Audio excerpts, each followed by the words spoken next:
So we've touched on this a little bit already, but what do you guys do that the other providers or designers don't do? So when people think of Webarena, I mean, obviously you guys have been in it for long enough to know what the differences are now. What is it that you guys do that others just don't do? Yeah, do you want to take that, Trev? Or? The approach that we've taken is very systemised. Yep. We try to make sure that the client is led through the process that is as quick, as short as possible. Ultimately, when somebody wants a website, they want the shortest period of time from when they decide to do it to when it's actually live online and working for them.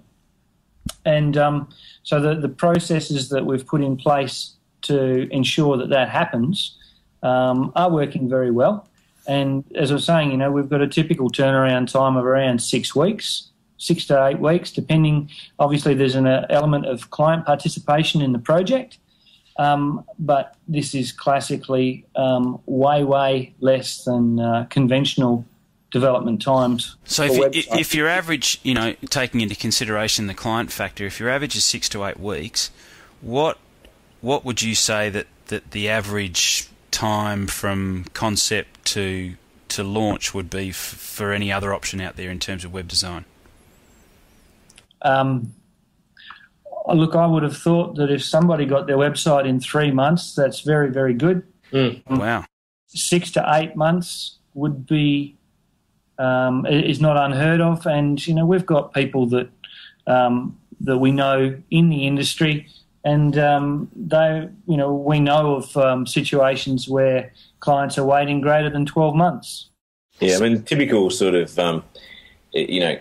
concepting time even that companies charge for. So we have a system for identifying what the client wants from a design point of view, and we've streamlined that as well. It's not all about ones and O's for us. It's also about the aesthetics of the website as well. It needs to be a custom designed website that suits the marketing collateral. And if they don't have marketing collateral, we can create it for them. But there's got to be a seamless transition between the offline and their online. So we streamline the process of identifying what the client's website needs to look like. A lot of what goes into creating websites, the custom or the traditional way, is paying a designer behind the scenes to come up with a range of concepts and thinking about what you might like. And everyone would have been through this process where a designer would have produced 3 concepts for him and go, what do you like out of this? And I don't like that, and I like this, and you go backwards and forwards, backwards and forwards, backwards and forwards. We sort of get a lot of that out of the way up front. We do a lot of matching between existing designs that we have with what the client's preferences are. We ask them a number of questions, and we go through a process with them. And pretty much within about 2 iterations, we identify what the client wants. So you could pretty safely stand up on the top of a mountaintop and say that you can create a website in a quarter of the time as what your competitors do. Yeah, I mean, depending on what obviously that full amount is, but yeah, we're substantially reduced time anyway, that's for sure.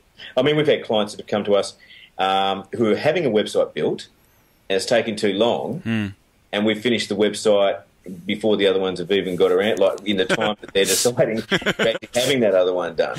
And then they've gone back to that developer and said, well, I don't need it anymore. Yeah. They still obviously had to pay whatever they had to pay, but they just couldn't wait. It was a business problem, not so much a financial problem. Yeah, sure. And they needed the channel developed. Okay, so speed is a big one, and let's face it, that's something that people want. That's for sure. People are more than happy to have something happen quicker if it's the same outcome.